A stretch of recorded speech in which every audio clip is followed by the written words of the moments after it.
принципово, щоб будь-які перемовини щодо закінчення ამერიკისა და უკრაინის პრეზიდენტებს შორის უკმაყოფილება საჯარო მას შემდეგ გახდა, რაც უკრაინის პრეზიდენტმა ვოლოდიმირ ზელენსკიმ უკმაყოფილება გამოთქვა, რომ შეერთებულმა შტატებმა ის მოლაპარაკების მაგიდასთან არ მიიწვია და მასთან შეუთანხმებლად საუბარი ჯერ მოსკოვთან არჩია. უკრაინაში რუსეთის მიერ დაწყებული სრულმასშტაბიანი აგრესიის მესამე წლის მიწურულს ამერიკისა და რუსეთის საგარეო უწყებათა ლიდერები ერთმანეთს რიადში, საუდის არაბეთში შეხვდნენ და სამშვიდობო შეთანხმების მისაღწევად უმაღლესი დონის სამუშაო ჯგუფის შექმნაზე მოილაპარაკეს. თეთრმა სახლმა განმარტა, რომ პრეზიდენტი დონალდ ტრამპი ეგრეთ წოდებული პარალელური დიპლომატიის მეთოდს ირჩევს და მეომარ მხარეებთან შეხვედრას ცალ-ცალკე ამჯობინებს. მოგვიანებით ტრამპმა არჩევნების გადადების გამო ზელენსკის დიქტატორი უწოდა და უკრაინაში ახალი არჩევნების ჩატარების საჭიროებაზე მიუთითა. მან თქვა, რომ ზელენსკი საშუალო დონის კომიკოსია, რომელმაც ვაშინგტონი 350 მილიარდი დოლარის დახმარების გაცემაზე დაიყოლია ისეთი ომის საწარმოებლად, რომლის მოგებასაც ის ვერასდროს შეძლებდა. ტრამპმა ზელენსკი იმის გამო გააკრიტიკა, რომ როგორც თავად თქვა, უკრაინის პრეზიდენტმა ომის აღკვეთა თავიდანვე ვერ შეძლო. ძალიან იმედგაცრუებული ვარ. ვიგებ, რომ უკრაინელები უკმაყოფილონი არიან იმით, რომ მათთვის მოლაპარაკების მაგიდასთან ადგილი არ იყო. საქმე იმაშია, რომ მათ ადგილი 3 წელს ჰქონდა და მანამდე კიდევ უფრო დიდხანს. ვფიქრობ, ამის მოგვარება წლების წინ ძალიან იოლად შეიძლებოდა. მიწების დაკარგვის, ადამიანთა სიცოცხლის, ქალაქების დაკარგვის გარეშე. თავის მხრივ ზელენსკიმ ხაზი გაუსვა, რომ ომი რუსეთმა დაიწყო და თქვა, რომ ტრამპი რუსული დეზინფორმაციის გავლენის ქვეშაა. მან ვაშინგტონის შეთავაზებაც უარყო ამერიკის დახმარების სანაცვლოდ უკრაინის იშვიათი მინერალები დაეთმო, რადგან ზელენსკის აზრით ის ამერიკის ინტერესებზეა ორიენტირებული და არ მოიცავს უსაფრთხოების გარანტიებს უკრაინისთვის. დემოკრატი სენატორები ამერიკის ხმასთან საუბარში პრეზიდენტ ტრამპის გამონათქვამებს აკრიტიკებენ და ხაზს უსვამენ, რომ დიქტატორი არა უკრაინის, არამედ რუსეთის პრეზიდენტია. პრეზიდენტ ტრამპისგან უკრაინაში არჩევნების ჩატარების მოთხოვნა ცეცხლის შეწყვეტამდე და სამართლიანი, გრძელვადიანი მშვიდობის მიღწევამდე არასწორად წარმოაჩენს იმას, თუ ვინ არის აგრესორი და ვინ მსხვერპლი.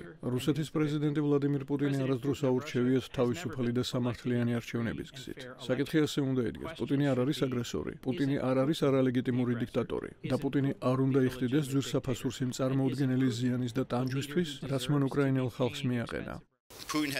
პუტინმა დონალდ ტრამპზე გავლენა მოახდინა და ძირს უთხრის უკრაინასთან და ნატოსთან ჩვენს ურთიერთობებს. ეს არ შეესაბამება სენატისა და კონგრესის პოზიციას და იმედია რესპუბლიკელები ამას წინ აღუდგებიან. რესპუბლიკელი სენატორის კევინ კრეიმერის თქმით, ეს ყოველივე მხოლოდ მოლაპარაკების სტრატეგიის ნაწილია.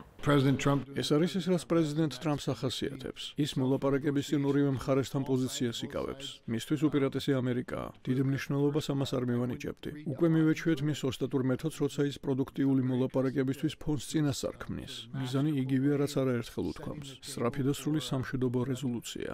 არც რესპუბლიკელ და არც დამოუკიდებელ სენატორებს, ვისაც ამერიკის ხმა ესაუბრა, ეჭვი არ ეპარებათ იმაში, რომ უკრაინაში მიმდინარე ომზე მთელი პასუხისმგებლობა რუსეთს აკისრია. არაფერი შეგეშალოთ, უკრაინაში შეჭრაზე პასუხისმგებლობა მთელ პლანეტაზე ერთადერთი ადამიანის კისერსია. ეს იყო ვლადიმირ პუტინი და მისი გათვლა შეჭრილი იყო უკრაინაში და იქ არ გაჩერებულიყო. შემდეგ მოდიოდა მოლდოვა, ბალკანეთი, ბალტიისპირეთი და ბოლოს მისცემდა სიგნალს ჩინეთს, რომ სამხრეთ ჩინეთის ზღვაში მათი ჯერი დადგა.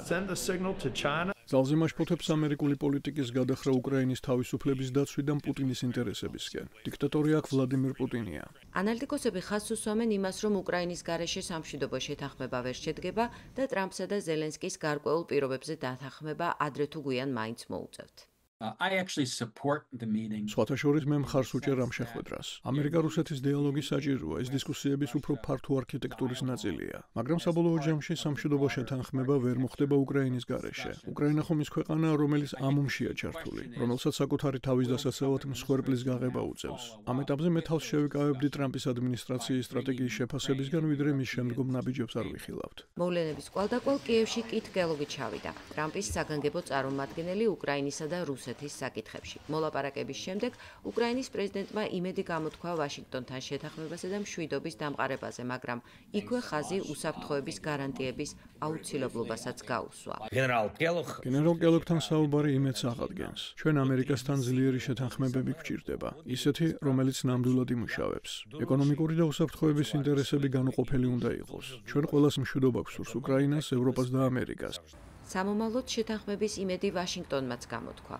რა თქმა უნდა, პრეზიდენტი ტრამპი ახლა ძალზე გაღიზიანებულია პრეზიდენტ ზელენსკის გამო. ფაქტია, რომ მან შეთანხმებაზე უარი თქვა. არის ურვა ჩვენგან შეთავაზებული შესაძლებლობის მიღება.